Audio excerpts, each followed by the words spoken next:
Hello, my name is Anthony Mills. I'm the Executive Director of Global Innovation Institute. Today we're here with the authors of the book, The Other Side of Growth, An Innovator's Responsibilities in an Emerging World. Today we're going to be speaking with the authors and hearing a bit about each chapter the authors have contributed to this book and have some discussion about the implications of their chapters and their content and the topics and what they mean to them. Um, with me, I will introduce each author.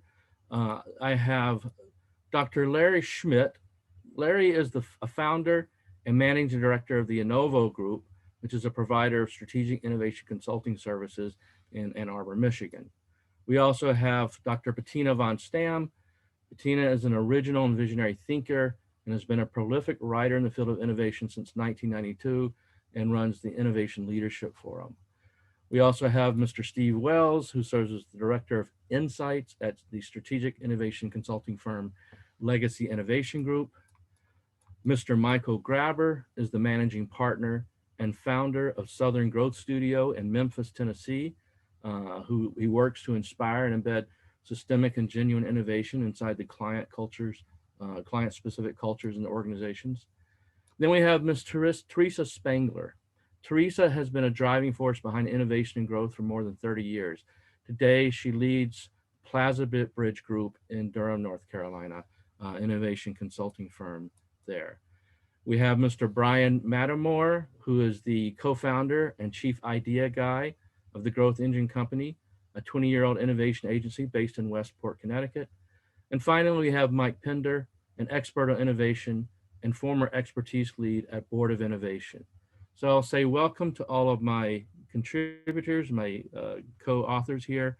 And we're going to have each author in order take about 3 to 5 minutes and explain their chapter, the content, the points, and the importance of it for us. And afterwards, we'll have some additional discussion about that. So to begin, we will begin with Dr. Larry Schmidt. Larry, the floor is yours. Thank you, Anthony. Appreciate it, and appreciate you getting all of us together here to talk about the book. I must say that for me, writing this chapter in the book was an opportunity to kind of gather together a bunch of threads that we've been seeing in our practice and with our clients over the past few years as they wrestled with this issue of creating significant strategic innovations and how they would be accepted by the world. For a number of years, we'd been asked questions, not regularly, but, every now and then about, well, how do we manage our new innovation into the future? Okay, what can we do to make sure that it's beneficial, it's not used for, purposes we haven't thought about, things like that. And so, writing this chapter was kind of an opportunity for myself, at least, to bring together some of these thoughts and concepts about, how we could talk to the innovators that we worked with on how they could have more influence moving forward in terms of how the company that they work for and the innovation that they were creating represented itself in the world in good ways rather than unanticipated bad ways. I personally felt it was important to try and give some specific tools that the innovator could use. And so one of the emphasis behind the chapter was to introduce a very preliminary concept called the social model canvas, built off the business model canvas, that kind of provided a framework for innovators to think about the future, to think about how their innovation could be used in both in the intended way, but also in unintended ways, about how their innovation could be appropriated by others, about potentially how society and governments would react to their innovation as it was introduced over time.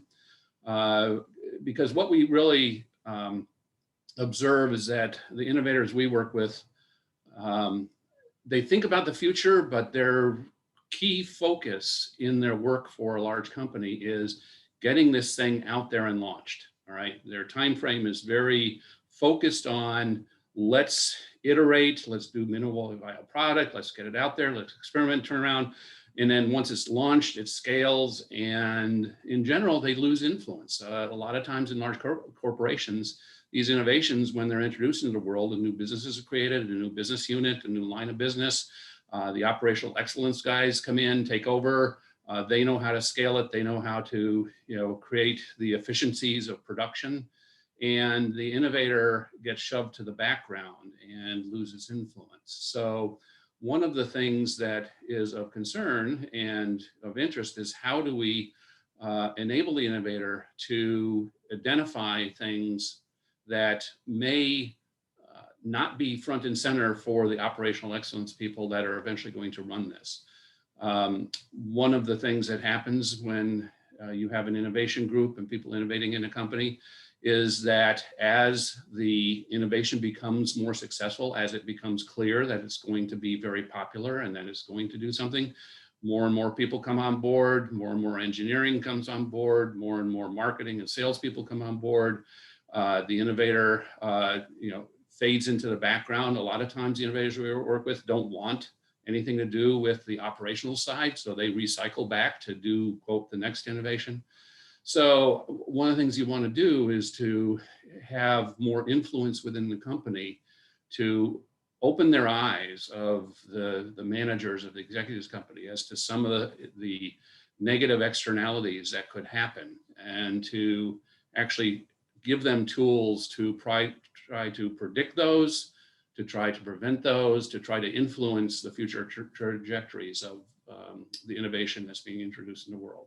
So that's really the focus of the chapter, is to provide some initial thoughts about how to do that, to give some tools to the innovator so that they can start thinking about these things, and to move the ball forward in terms of how we want the innovators to think about the future and think about purpose-driven innovations and how they can do good and be prevented from doing bad in the world.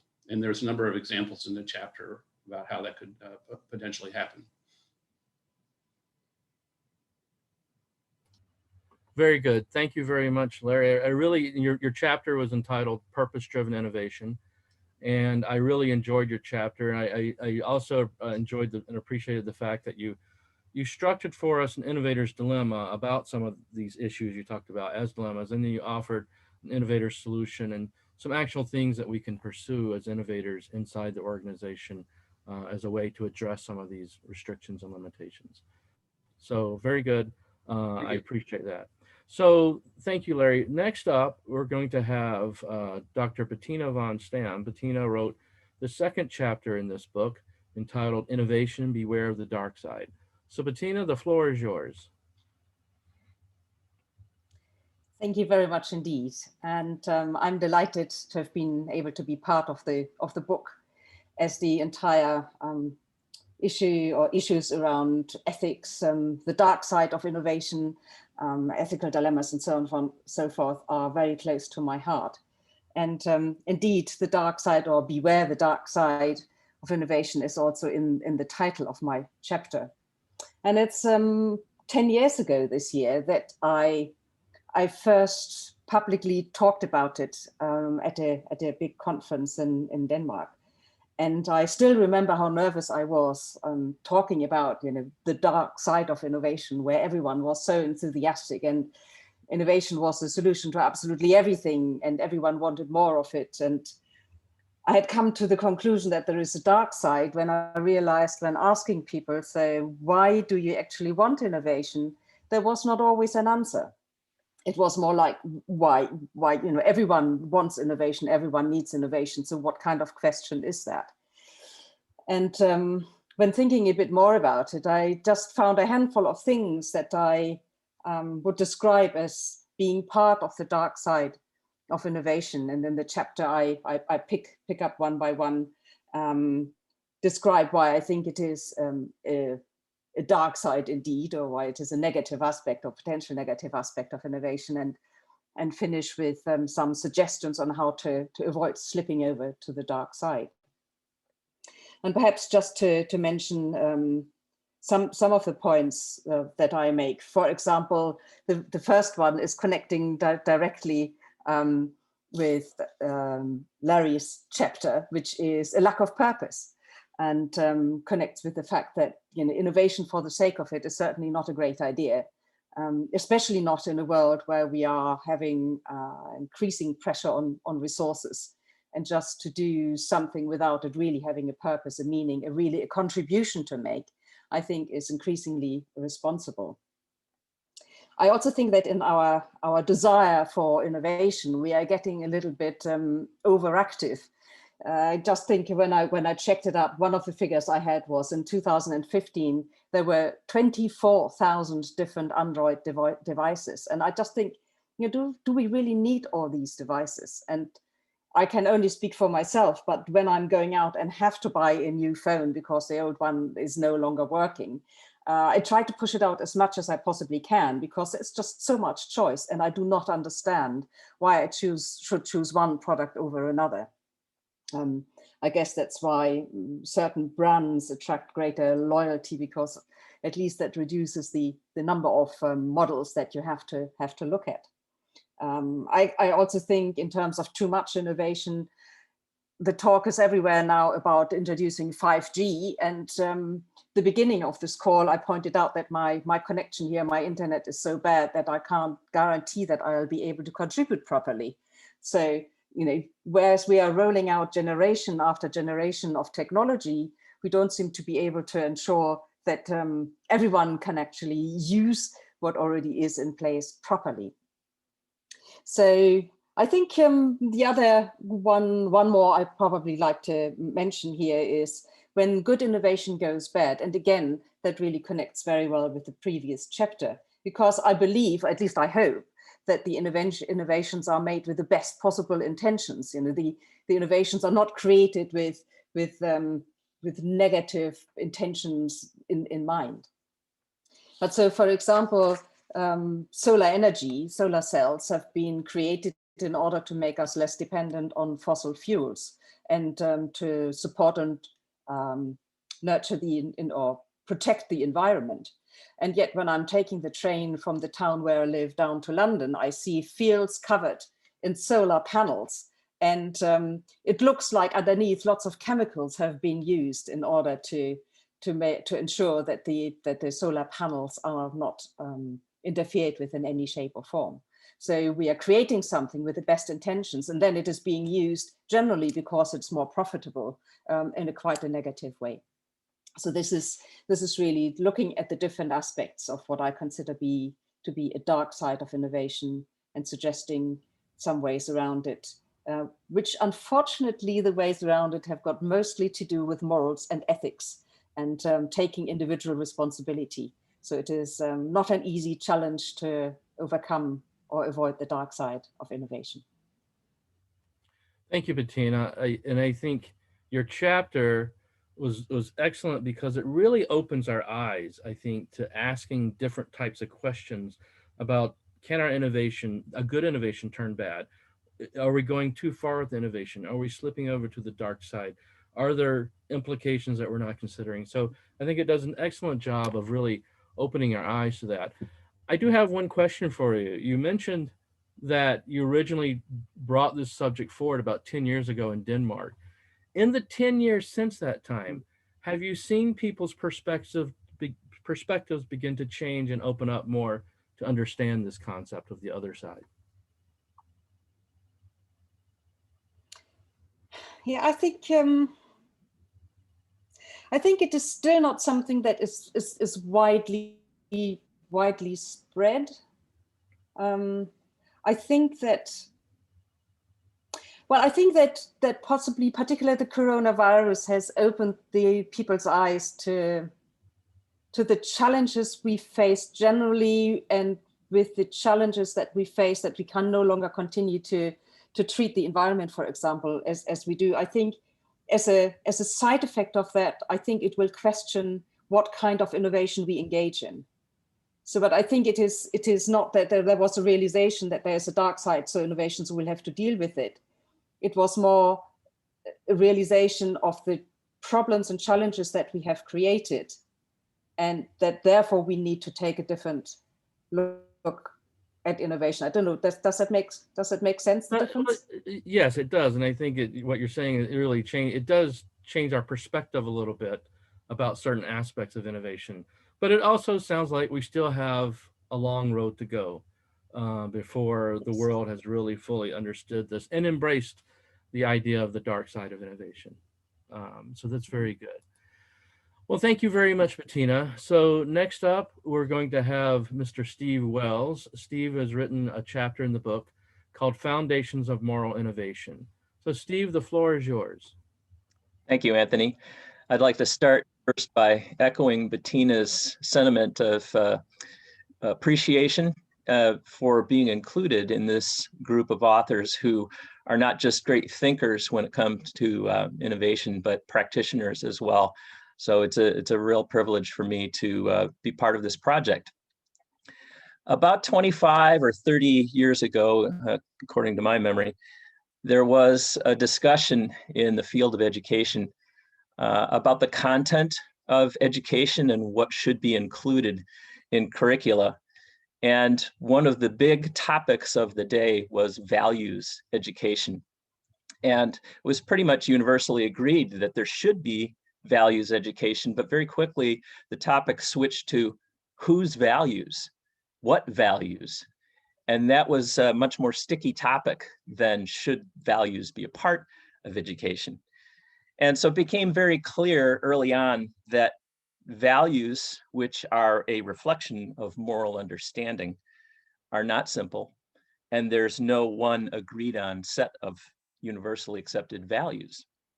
So my motivation in writing this chapter along those lines is to argue for finding the most solid base that we can for values. And why? Because without a solid foundation, which many people can agree on with values, what's seen as moral can shift. We don't want to be in a position of being reactionary to the news of the day. We want to have values that we can agree are sound and that can stand the test of time. We don't want to just be the flavor of the month. Ultimately, if that's where we're at, it's not helpful at all. Ironically, perhaps, I argue based on what are agreed on values or similar values based on the major religions of the world, which I'm sure most of you will agree are one of the most disagreed on topics. But that disagreement tends to be based on the various truth claims made by the religious traditions of the world and not values. Many of the religions of the world have some common values. And so that's what I want to look at. And I want to go to a quote that I have in my essay from C.S. Lewis, which really captures the launching point for what I'm arguing for in this chapter. And it's from C.S. Lewis, and this is what he says. The Hebrew tradition talks of learning to separate the precious from the worthless. St. Augustine describes virtue as ordo amoris, or ordered loves, the wisdom to value things according to their worth. In Hinduism, there's the concept of vrta, or the nature and supernature to which men's good conduct corresponds. The Buddhists talk about the Tao, a reality that is deep and rich beyond words, the greatest thing, preceding even the creator. It's been called nature, or the way, or the road. There are differences between religious and philosophical schools, but what they hold in common is significant.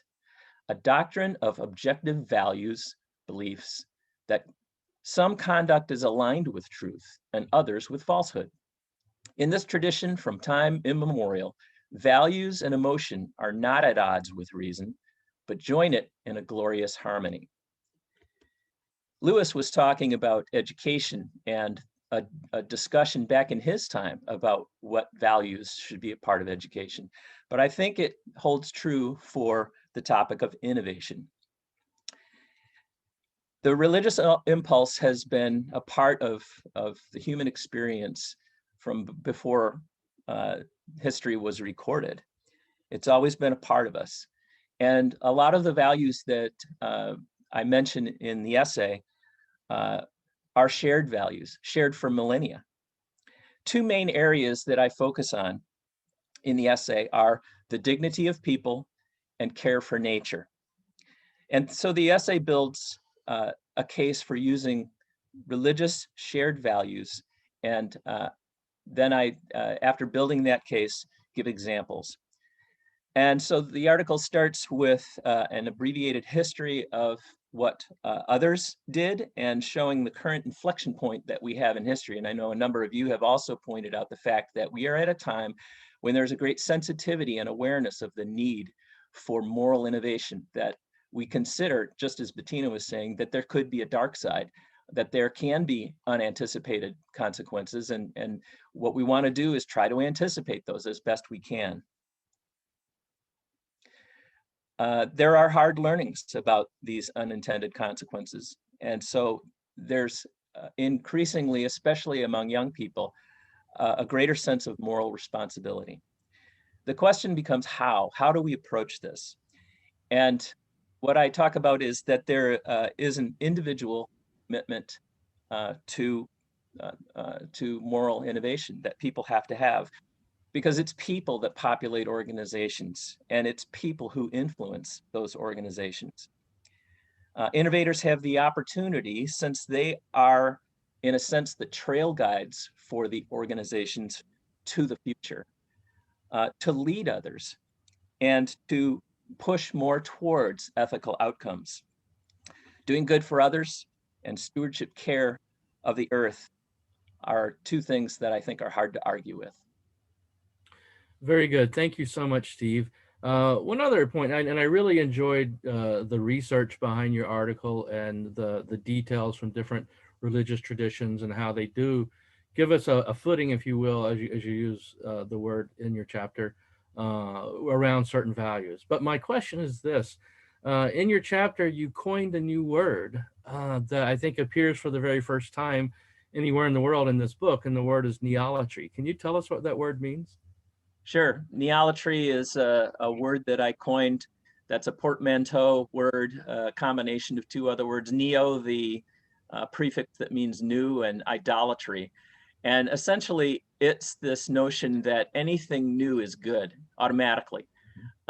And so that can be a very powerful drug in the field of innovation. We get so excited about the potential of something that it must be good. And so we end up, as Bettina mentioned, with thousands of versions, most of which are perhaps unnecessary, just because they're new, just because we can.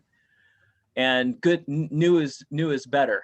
We see that sometimes with people's ideas, that the younger generation thinks that the older generation's ideas are all wet because they have these new thoughts, and they must certainly be right because they're the newest idea. But it's the same thing for innovations, that they don't come under a critical eye because they're new. So new is better. Yeah. So new is the most powerful word in marketing. Indeed. And so in essence, it ends up being the worship of and pursuit of everything new, simply for the sake of new. That makes sense. Yeah, very good. And while we all value innovation and see the role it plays, we understand the limitations there, that we can't simply pursue it for the sake of pursuing it. Thank you very much, Steve. I appreciate that. That was excellent. Next up, we have Mr. Michael Graber. Michael has written a chapter called "The Future is Conscious, and Organizations Must Model This Humanizing Practice to Prosper." So with that, Michael, the floor is now yours. Thank you. First off, what an honor and joy to be among my co-authors with what I think is the most important book of innovation for the year, if not the decade. I'm so grateful we're not arguing over which methodology is more effective and more efficient, and simply how to push concepts through a stodgy culture. You know, I think we've all had that conversation ad nauseum as innovation practitioners. But we're talking about is some of the very attributes which may sustain the planet and may save our species. It's a very noble yet necessary endeavor. So I'll begin my aside here by quoting the title of an off-Broadway play from about 30 years ago. Progress was great until it went too far, right?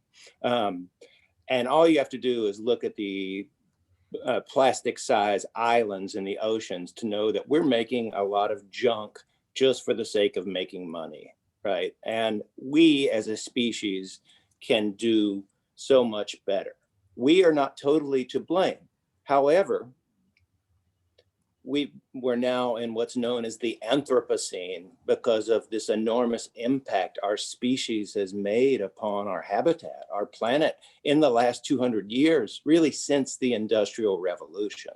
And you have to go back to the roots of the Industrial Revolution to understand the shift that needs to be made and the call to action I'm making in my chapter, right? As soon as Winslow Taylor, our first consultant, came in and started looking at people as cogs and thinking about how we optimize the workplace, we suddenly started dehumanizing ourselves as workers, as laborers, ourselves in the planet, even the language that we use.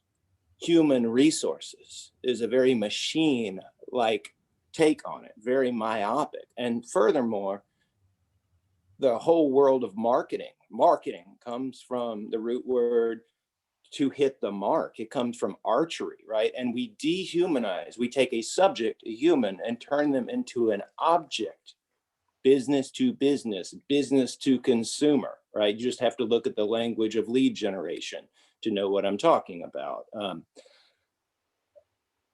But we left something out. That template, which is, I call it the MBA template, is all based off a profit motive. It's all Adam Smith, Wealth of Nations. Adam Smith wrote 2 great books, and we only look at the book, The Wealth, which talks about profit motive at any cost, very masculine principles, if you will, and this command central militaristic like way of bringing this to life.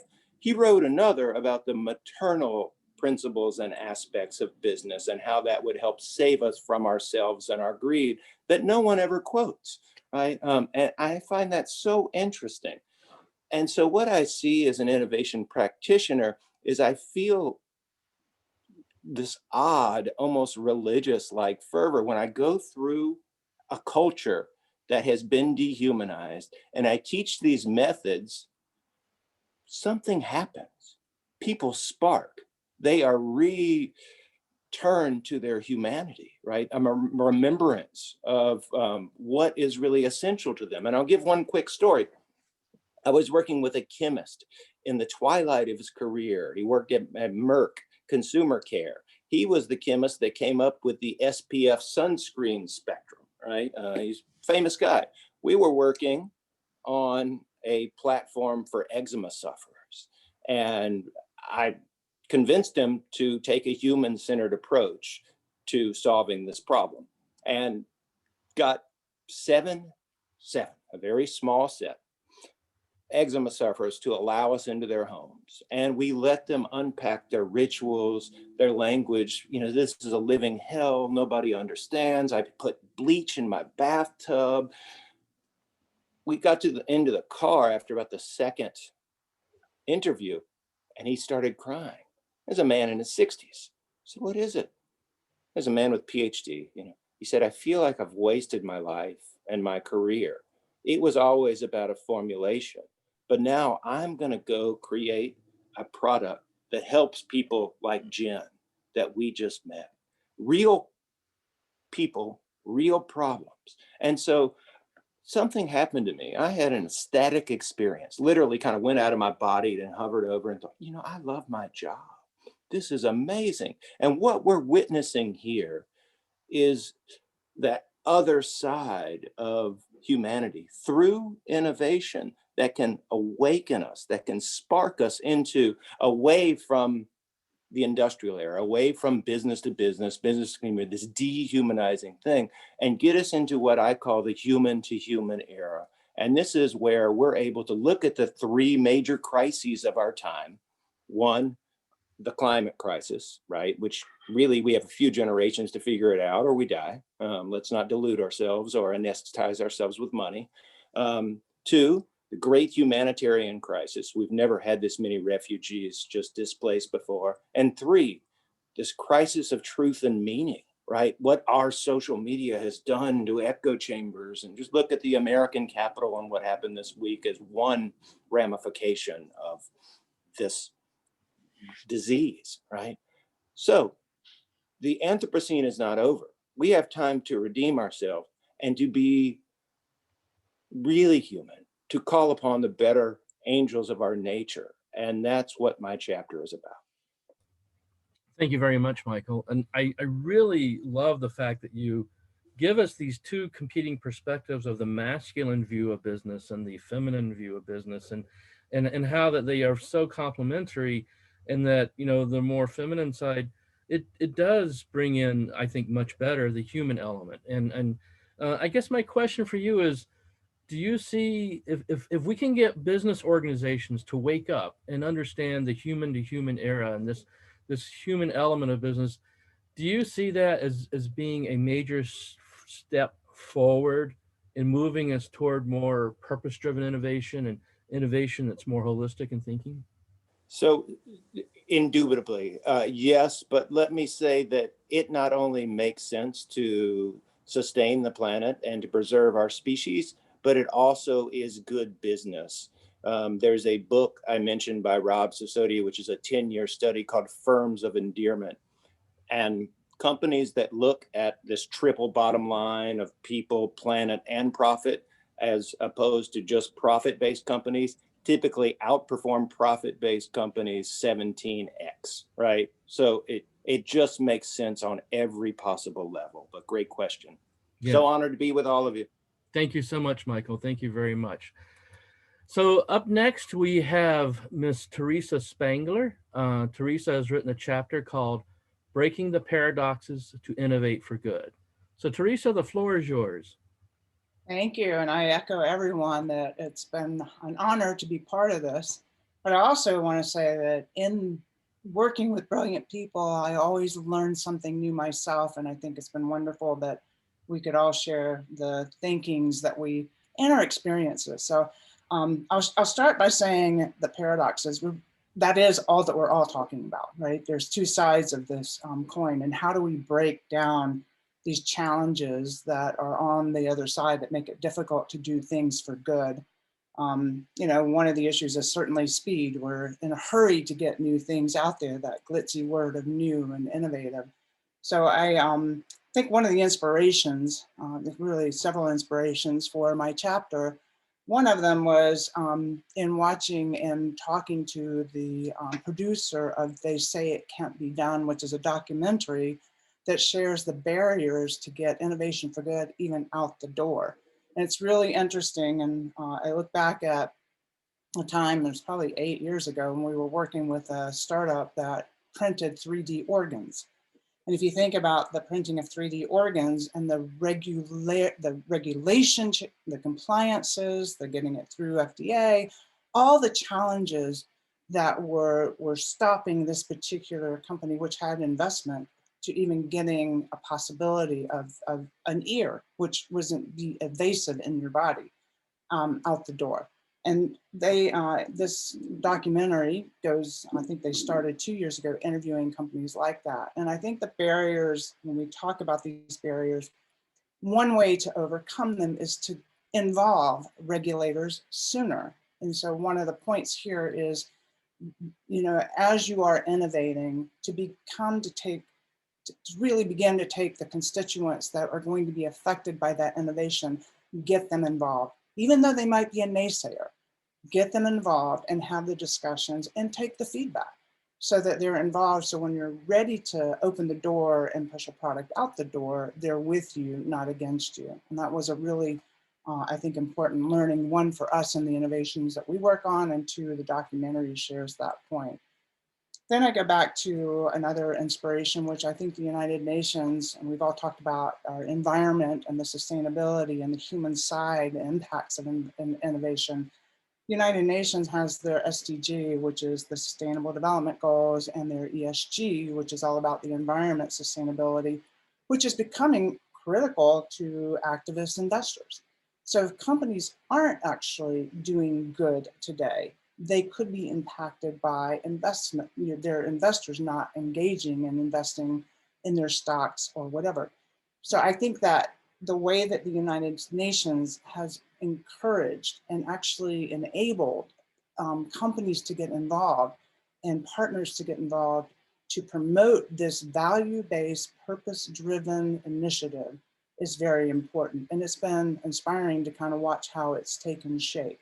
Not that it's easy, but it's a necessity, and it's important to, I think many of you brought up the young investors and younger employees that want to have that triple bottom line, want the focus on people and humanity in our environment.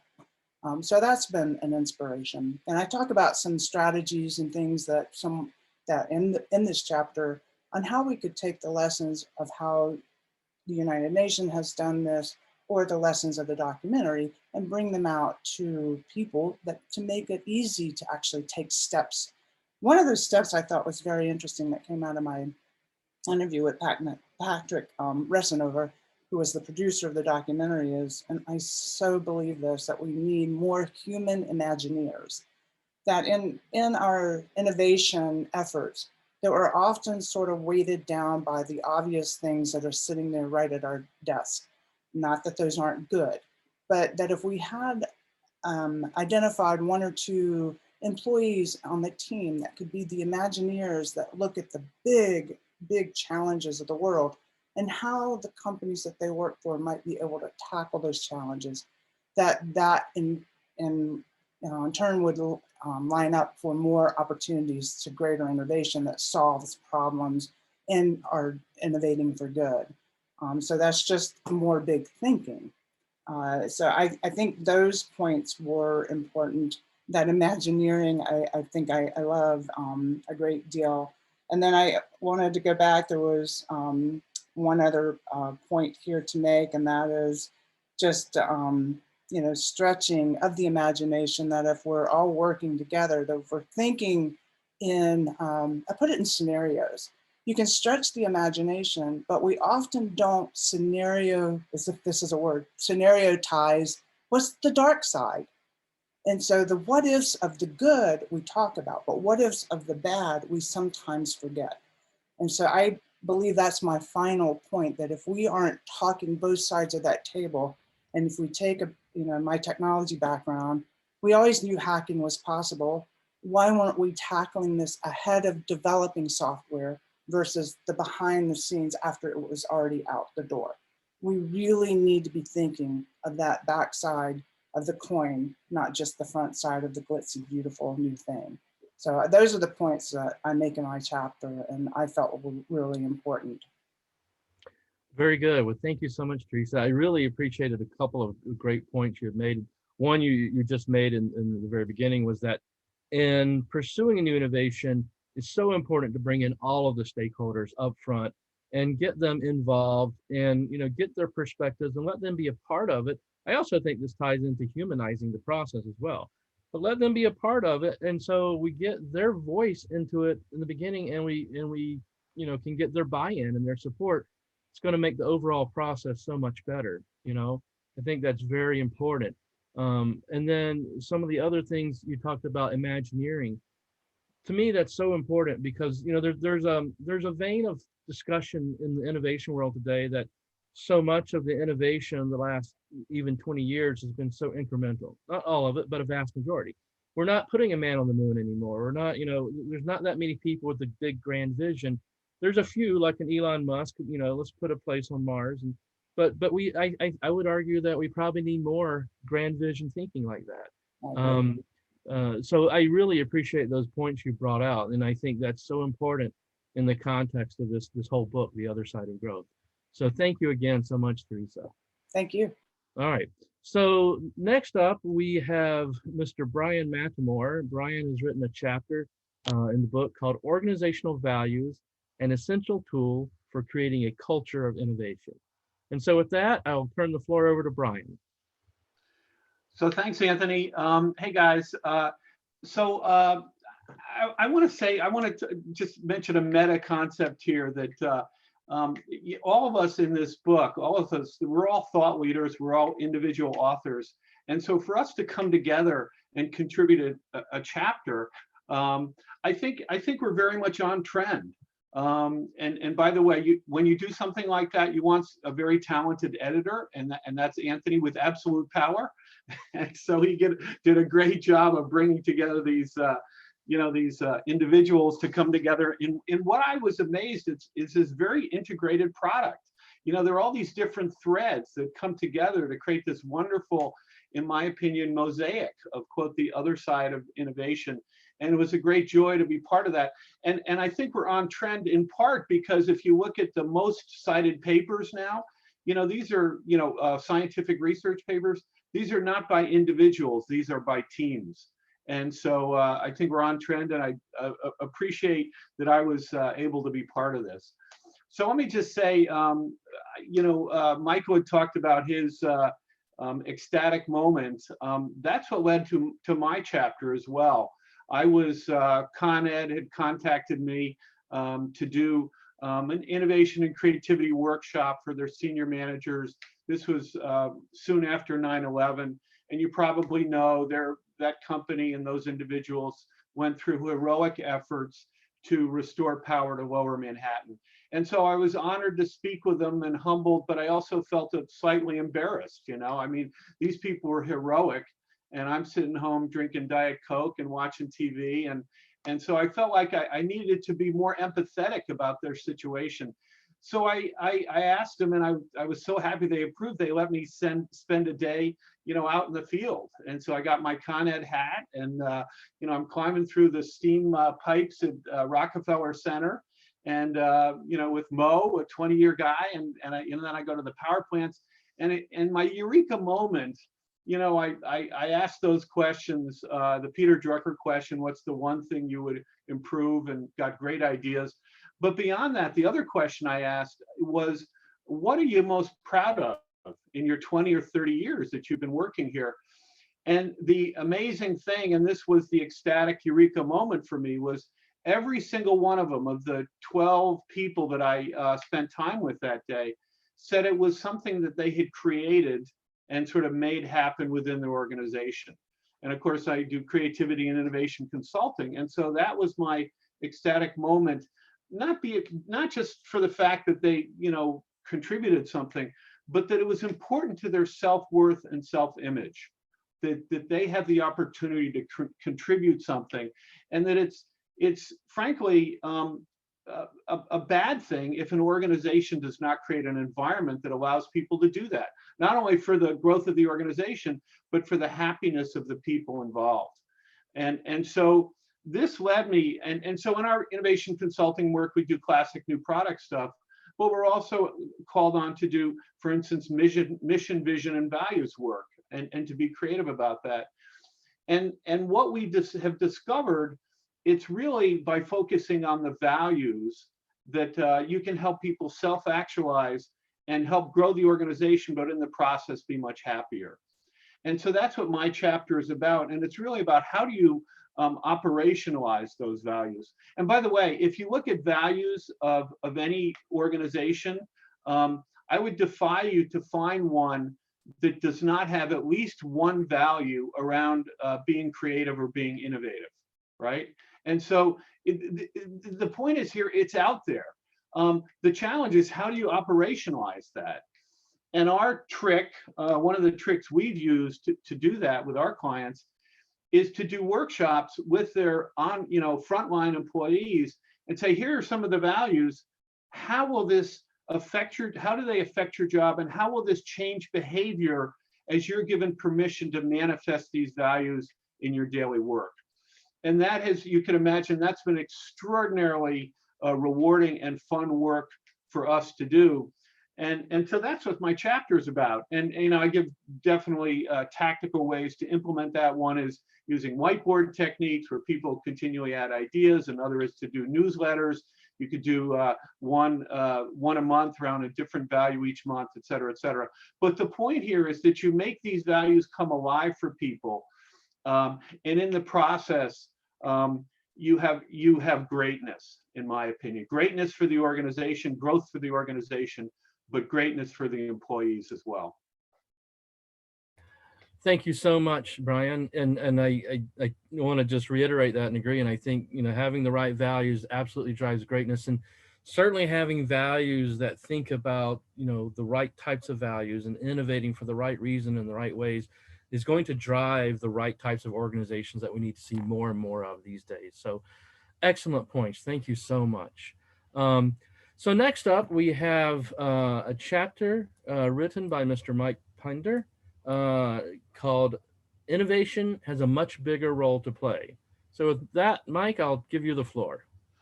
Thank you very much. Yes, just echoing what everybody else has said, it's an absolute privilege and honor to be working alongside a very talented bunch of people coming at the same issues from different lenses and offering different perspectives on common things that we're all experiencing in our individual domains.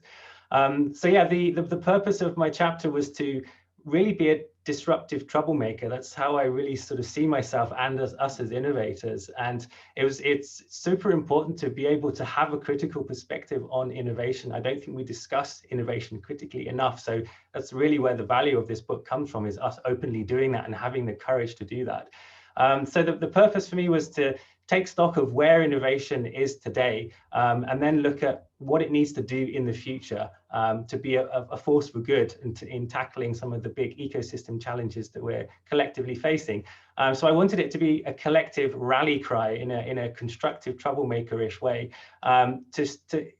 from my perspective, from working with large corporates all over the world, really, what do we need to do? How do we make innovation play a much bigger role in the world than it's currently doing? So through the chapter, I was talking about, innovation being seen as more broadly as a positive thing for us. There's this pro-innovation bias that we've all been talking about in our discussions today. And that's linked to the fundamental economic logic. It's intertwined into our values. It's part of our culture. It's very hard to be able to challenge that. But there are indeed drastic negative consequences on the environment and on social and economic levels. But it's a very subtly embedded in our consciousness as innovators. And we need to start to unpick this to be able to change it. And over the last 20 years or so, a lot of work's been done by large corporates to try and imitate startup ways of working. We've codified the innovation process so that we can replicate it at scale and try and solve business as usual problems. But what is the next step for innovation? And what do we need to do to evolve the innovation process, getting away from just solving customer-centric problems? Quite simply, that's not enough. We can do a lot better. Innovation has a much bigger and better role to play than just looking at individual needs and problems or even market segments. We need to start evolving the process to look at the big, complex, wicked, multi-stakeholder ecosystem problems that we're facing, if that's not too big of a mouthful. But we have bigger ecosystem level things to look at, and innovation is a key role to play in that. So we need to develop a more nuanced approach to innovation that isn't just a one-size-fits-all approach that we apply, hoping that radical, disruptive, and architectural innovations will come out. You know, we've all seen a lot of innovation theatre in the last 20 years. We need to get away from that. We need to get away from this theatre productions. We need to deliver the right kind of impact that solves the big grand challenges. So the key takeaways I wanted to give people were that we need to move away from this mere outside-in perspective. I know that's still quite a novelty for large corporates, is just having an outside-in lens at all, but that's really not enough. We need to, as practitioners, develop new approaches to different strategic innovation types, and getting away from this one-size-fits-all thinking that design thinking, lean startup, and business model innovation will automatically solve all the types of challenges we face. They simply won't, and we've seen that. So we need to evolve the process, and people like World Economic Forum are doing a great job in this area. And they recently launched Scale 360, which is a circular innovation ecosystem level at the government and regional level process that redesigns the front end of the innovation process, really looking at the how, how do we get these stakeholders together? How do we understand and prioritize the biggest challenges? So it's sort of design thinking on steroids at the big, complex, multi-ecosystem layer, and making that accessible to people to find new ways of solving the big challenges. So there's that level on the process, on the how and the what, but there's also, I wanted to talk briefly about the redesigning the organizations themselves. We clearly know that when we have the tensions between exploiting and exploring, you can't just do that in the same organizational structure. We need to challenge the fundamental reasons as to why organizations exist. And Michael was talking about this earlier in Adam Smith's and the industrial prescriptive management models that just don't work when trying to tackle these big ecosystem challenges. We need to think about different organizational structures that can support these new innovation types. And it's not an easy task. And us coming together is great to sort of point out where this needs to go and sort of plant some flags in the ground. But it's a complex challenge. There are some outlier companies, like energy companies like Neste and apparel companies like Patagonia, that are really putting this purpose-driven layer at the forefront. And they're saying, right, we exist to do this. This is a clear vision. Then they recruit people who have this intrinsic motivation to do that. We need the tools and the methods to be able to enable achieving those goals and processes. And I see us as innovation practitioners, we have the responsibility to make those evolutions, to enable these grand challenges to be tackled. And so, yeah, the chapter was really to discuss all these complex issues and say, right, this is the area that we need to move in. We need to, first of all, look at the global sustainability challenges we're facing. As we've seen with the UN sustainability goals, they're clearly known, but it's really about then looking at the ecosystem desirability, not just customer-centric desirability, then looking at the business model viability around that, and then the technical feasibility to enable those. So it's a subtle reconfiguration of the front end of the innovation process that's needed, along with the culture and the values that some of the other very talented authors have been talking about today. And that's really where I see the forefront of what needs to happen next. So I guess it was maybe a good place to be at the end of the book to sort of point in that direction, maybe where we should be headed. Well, very good. Thank you, Mike. And I think you make an excellent point that, I think having organizations think much broader and larger about, the implications of our innovations is in many ways a cure for innovation theater. It gets us past the pettiness of just trying to look innovative and generally trying to be innovative by going beyond just what's next incrementally, but thinking broadly, how can we make a positive impact in the world? And so I think you're absolutely right. The innovation has a much, much bigger role to play in the organization by helping us really steer the organization and living out values and pursuing innovation in this way, rather than the way we've been doing it for the past 10 or 15 years. I think that's a great point. And you raised some excellent points about what's next for innovation. And I don't know that we all have the answers per se, but I'm glad that we're raising that question, and I think you're pointing us in the right direction. So thank you for that. Thank you so much. So the final chapter, the chapter that I have contributed to the book, and so I will explain a bit about that chapter to you. So the chapter is called Inflections of Hope. And the purpose of this chapter was to hopefully leave us at the end of this book with a sense of there is hope. It's not doom and gloom, but there's actually a path forward. There's hope. And I wanted to give us some evidence of points of hope. And so what I introduced is that my observation in working with organizations over the last 10 years and watching and observing other organizations is that I do think there is an awakening amongst business leaders, and they're starting to understand and recognize that we need to look at our innovations more holistically and look at our purpose as a business more holistically. And I think there is an awakening, and it's like it's starting small and growing and spreading. And I think there's this growing realization and awareness in business that our pursuit of growth and innovations in the name of that growth have to be done in a sustainable way and in a way that benefits stakeholders around the world. And so what I've tried to do in this chapter is to present some evidence of those, that awakening, that growing awakening. And so I point out 4 specific points and then one, what I call inflection curve, that I believe are really milestones and stakes in the ground that point that we're moving in the right direction.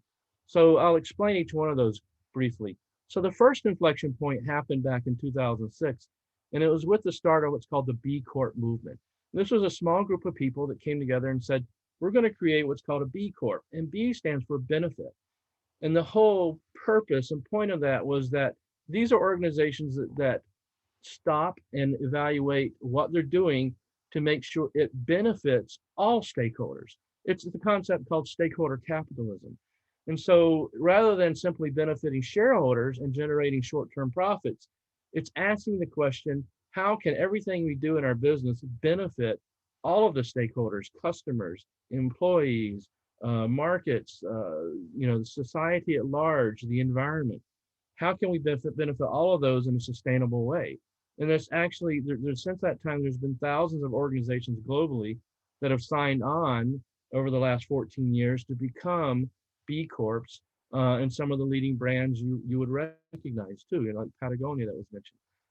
So the B Corp movement was really, I think, a major stake in the ground, or really first pivot point in this direction of saying we have to think broadly about stakeholder capitalism and organizations existing for all stakeholders.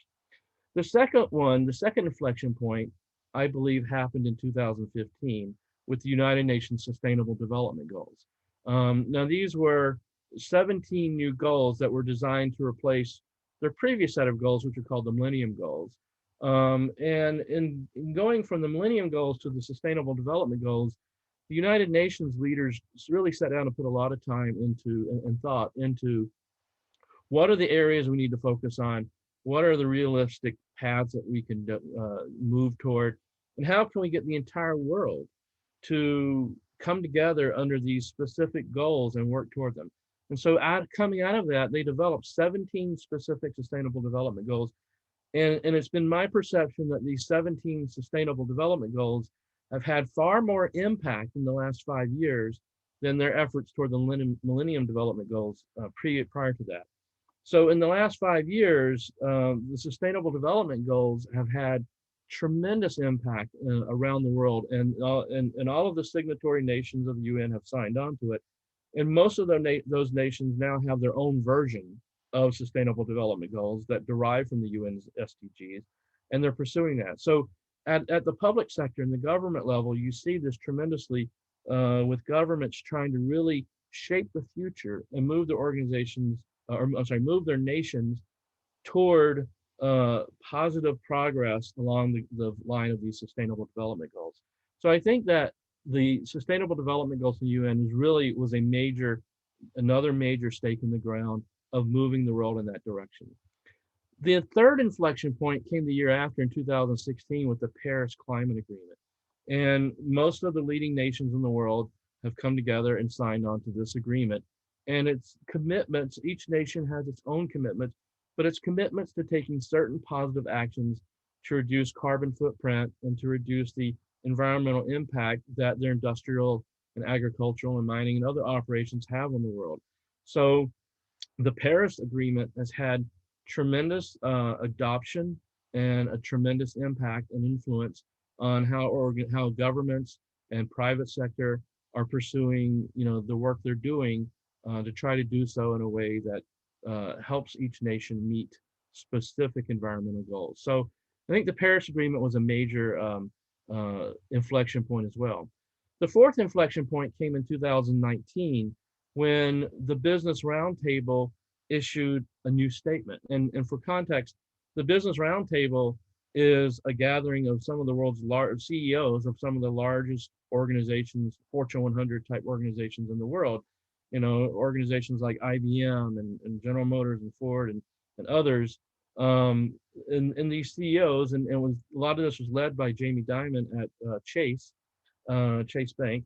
and was really vocal in this, but they came together and they said explicitly that the purpose of a business isn't simply to make profit for the shareholders, but it's to benefit all of the stakeholders that that organization impacts and affects. So essentially, they were echoing in a certain way what the B Corp movement was saying. But now this, whereas the B Corp tended to be medium-sized enterprises, the Business Roundtable is now representing very, very large corporate enterprises globally. And so now you have this, I think, awakening, this realization by the large corporates that what B Corp was saying, 13 years prior is in fact true, that we go beyond, the philosophy that the primary purpose of a business is to make profit, but rather the purpose is to benefit all stakeholders around the world. And so Business Roundtable stepping forward and explicitly stating that in 2019, I think was yet another very major milestone and turning point for us. And then the last inflection curve that I mentioned, because it's more of a trend than a specific event, has to do with sustainable infrastructure financing. I spent a part of 2019, a large part of 2019, working and consulting with the Ministry of Energy and Infrastructure in the United Arab Emirates, based in Dubai. And in a lot of that work, I saw this move toward sustainable financing of infrastructure. And I'm not an economist, so I can't elaborate the specific economic and financial details of each one, but I do know there are a number of new approaches like green bonds and other approaches to environmental investment and public-private partnerships, for example, for pursuing infrastructure in new sustainable ways. And this is important because particularly in developing parts of the world, the need and demand for infrastructure far outstrips the ability of governments to finance and fund that. And so the need is to turn to other sources of funding and financing to provide the level of infrastructure that's needed well beyond what they otherwise would have the resources to do. And so some of these new mechanisms of financing, like green bonds, for example, and green bonds have seen large organizations investing in them. Amazon, for example, is investing in green bonds to help finance some of the infrastructure development where needed. And it's done in a way that they recapture some of the value. So there is a positive return on investment. So what we're seeing a trend really toward more and more sustainable infrastructure financing. And I really think that is a major milestone too in pointing us in that direction. And so I wanted to, really leave us with evidence that there is this awakening and this growing realization, this trend that we have to pursue stakeholder capitalism in a very holistic way, and there are business in general around the world is now more and more waking up to that realization. And so our job is to take all the points of this book, purpose driven and innovating for the right reasons and purposes, and being careful in what we do, and take that movement forward and perpetuate it.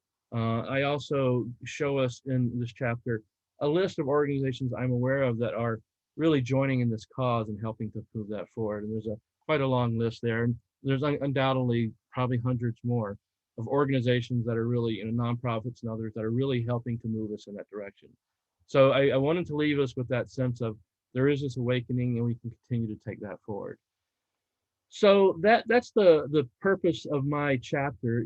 So what I want to do now is open the floor a little bit for just a few minutes to all of us and ask a few questions of the entire group and have different individuals comment on this. So my first question for the whole group is, what do we think are the consequences of failing to consider all the stakeholders? What are some things that we should be aware of? Anyone? Well, I address this a little bit in the chapter. I think what you see right now with the social media stuff and the consequences of Facebook's policies and things like that is you see the threat of regulation, right? You see society's upsettedness with some of the things that are going on now being manifested in the government policies that are going to do something about it. So one of the consequences of not having a long-term view and not thinking about negative consequences for a company like Facebook or for Robinhood or for any of these other ones that are in the news these days is ultimately going to have the government come in and do something about it, right? So that's one of the things that, you know, really needs to be considered in this whole thing as well, is what is the ultimate reaction? Now, it's taken 10, 15 years for that to happen, but it is happening. That's true. And I think a number of the authors of this book mention that, touch on that, that if industry does not self-regulate it in a positive way, ultimately they leave no choice but for government to intervene and come in and regulate it. And that's usually in a way that isn't suitable to the business and so forth. Any other thoughts on this? Yeah, I think it's in quite simplistic way. If we can't get big groups of stakeholders together, understand ecosystem level problems, we're not going to be able to survive as a species, quite frankly. It's a survival level thing. We know the grand challenges. We're all patently aware of the challenges facing us. And if we can't organize ourselves to do this, then the future is not looking too good. So it's not like we have much choice from my perspective. We need to evolve in this way. We need to become better at doing this. We need to have new approaches so that we can indeed start to solve them. I really don't see it as a choice. That's excellent point. You know, it's really, I think we are approaching, the longer we go, we are approaching sort of a do or die situation. You know, in the prologue to this book that I also wrote, I mentioned, I went back to 1972 when an organization called Club of Rome put forth a very in-depth research report called The Limits to Growth. And it really addressed what are the limitations to the industrial area growth that we're seeing in the 20th century based on the limited resources available on the earth. And so that's been almost 50 years now since that book was published. And you know, in that time, I think we probably have even exceeded the limits that the authors of that study had envisioned. And now, you know, and especially as things, consumption and growth continue to increase exponentially in some areas, we're certainly pushing up against that. So Mike, that's a very, very valid point that you make. Absolutely. I'd have one more point, Anthony, and I think it's a little bit of the loss between the idea of we're debating and arguing versus we're influencing and reasoning. And we've kind of sided on the air of the debate and the argument, which no one wins. So it's not about win or lose. It's how do we come to consensus? How do we come to collaboration? And how do we come to the idea that influences of good and bring those forth? So it's listening, it's influencing, it's bringing really good ideas and talking and aligning on them. And I think we need to come back to that. Very good. If I can perhaps also add to that, because I think there's maybe something to be learned from our experience of innovating, because I guess all of us subscribe to the idea or to the concept that you need diversity in order to innovate. And the same is true when you are bringing on all the different stakeholders together. You are dealing in a great deal of diversity. And I think it would be highly beneficial if everyone acknowledged from the outset the challenges that can come with working in diversity. And I think there are a lot of things that we have learned from innovation, again, where diversity is necessary, about how to address the challenges of working in diversity. And as I said, the first is to acknowledge the existing of different perspectives and probably most likely different languages, even though everyone might be speaking English. They might say the same word, but have very different meanings associated with it. And unless it's not understood that this potential for different meaning, it will be literally impossible to reach consensus, because I will start arguing around the meaning rather than about whatever is necessary. So I think in moving forward, it would be highly beneficial to look at the lessons that we have learned in the context of innovation and take them into the broader context of this kind of stakeholder collaboration.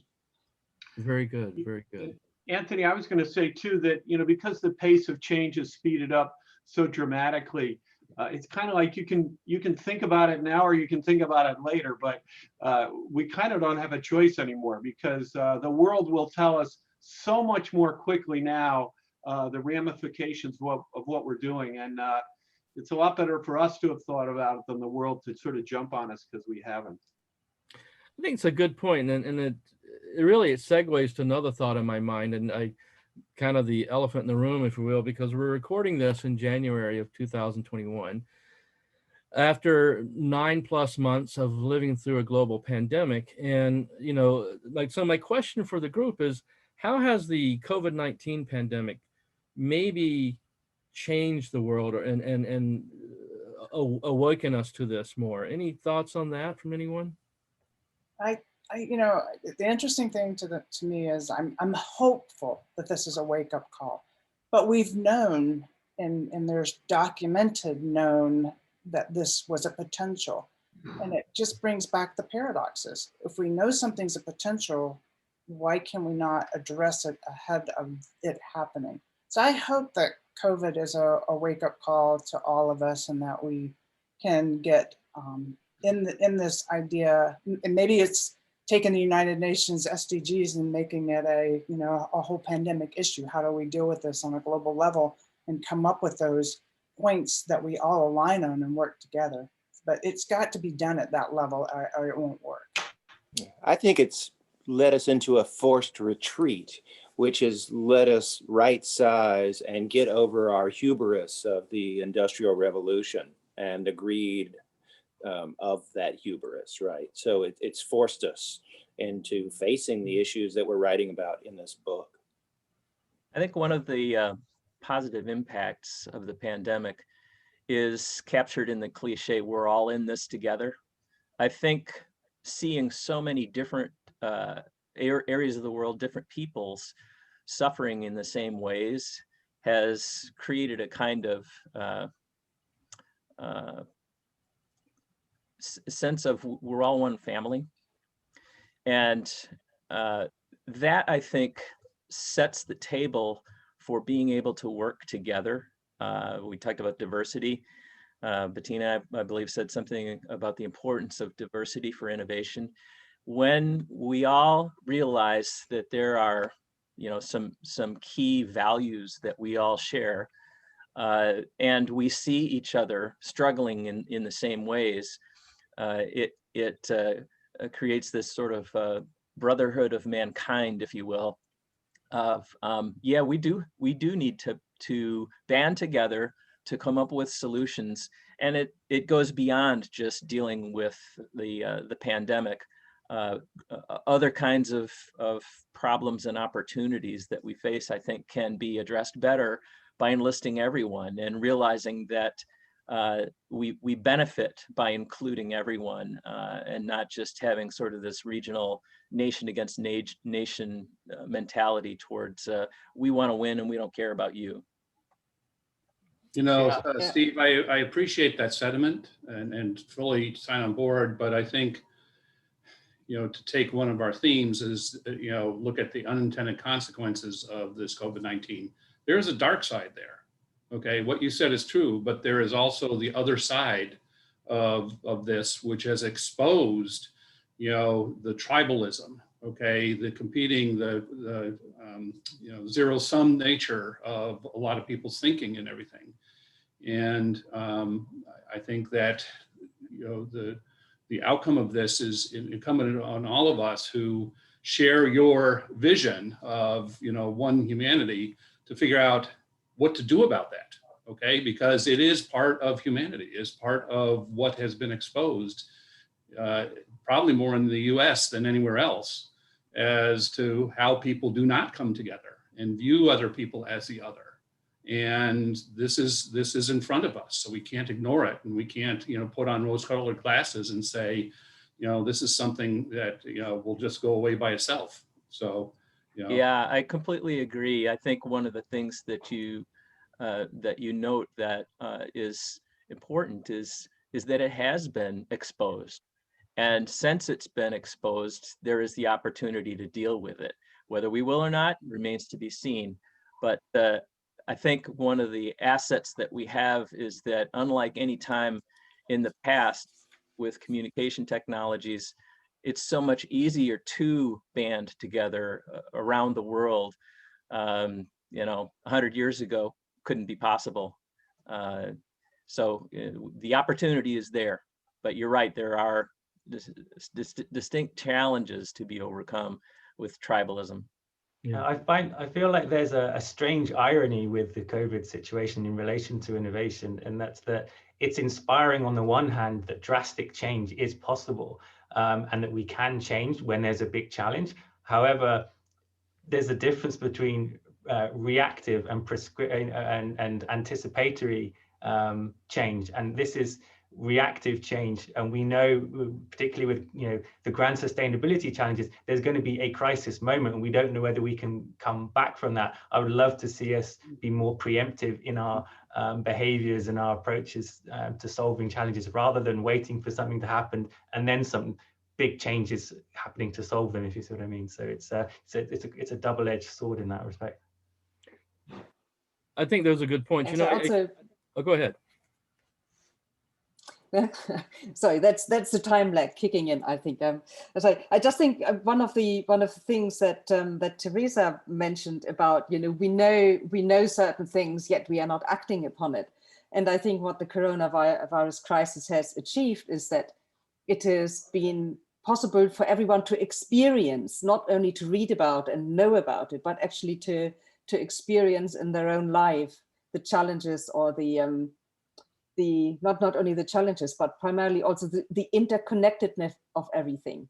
It was a little bit easier before to saying, well, yes, I know, but it was not really feeling it for each and every one of us in our personal lives and in our professional lives. And I think that is one of the great gifts of the crisis. And I have to confess, sort of in the early days of the pandemic, thinking, part of me at least was thinking, I hope it will last long enough for people to really internalize it, rather than it just being a quick blip so it can be put to one side. And I think the fact that we've been in it for 9 months and there's not necessarily an immediate end in sight, I think you're sometimes saying sort of, it's like having a blob of jelly. We as humanity are a blob of jelly, and if you push us a little bit and take the pressure off again right away, the blob of jelly will go back into its original state. But the fact that we've been in this situation for almost a year now means that probably the blob is slowly starting to come into motion, so that real change is possible. And I also agree with both Larry and Steve, the fact that yes, it has made visible all the things that we preferred not to see before. And again, as Teresa said, it is only once you start seeing things is that you are able to start tackling them. And I think the reaction to the situation in Washington yesterday is very, very interesting, so that even some hardliners are seeming to change their perspective with the resignations and so on and so forth. So I think there are how much there is extreme hardship and suffering for so many, also at a very, very personal level. I think I sometimes view this virus as Gaia's last chance for humanity to correct our ways. Yeah. So, I think our next book should be Blob Innovation, right? Ways we can never go back, or something. I don't know. Perhaps so. But I think, what I have observed from the pandemic was, I think in the very early stages, at least in the US and Europe, it was like Steve was talking about, it was humanizing. We're all, sitting on our balcony singing to each other, right? However, I think as time has gone on, we have become weary. It has worn on and we have become weary. And I think that has brought out a little bit more of the behavior that Larry talked about. And I've seen that a few weeks ago when the vaccinations were first being rolled out, there was debate about which countries would get the vaccines first. And some countries are hoarding it, like Canada, so I read, I don't know, was potentially hoarding it. And so there was this zero-sum mentality again coming out. And I think when we first go into an issue, a global challenge like that, I think yeah, it can be humanizing, but when a solution becomes available and it's a zero-sum mentality, that brings out the worst of us again. So, but I think, I think Michael really hit this nail on the head. I think it's above all, when it's all said and done, it's been very humbling, a very humbling experience for mankind globally. And in my lifetime, and I'm in my 50s, in my lifetime, I've never encountered a situation that uniformly and universally impacted everyone globally the way this pandemic has. I mean, everywhere you go, there's not a corner of planet Earth where people are not impacted by this pandemic. There's not a place on this planet, maybe except maybe the North Pole or South Pole, but otherwise, there's not a place that's inhabited on this planet that people aren't having to do social distancing and shelter in place and quarantining and taking all of these countermeasures. And I think that's really taken a toll on our global psyche, and it has humbled us in a lot of ways. So I think when it's all said and done, hopefully it is a wake-up call that, hey, things can happen that truly impact us globally in a very universal way. And therefore, we do need to think much more holistically about all the stakeholders and about the impacts they have. So with that thought, I think we'll call this a wrap. I appreciate all of you and your time. And on behalf of all the listeners who have watched this, thank you for your involvement and attention as well. Take care. Thank you, Anthony. Appreciate it. Oh, yes. Thank you very much. All right.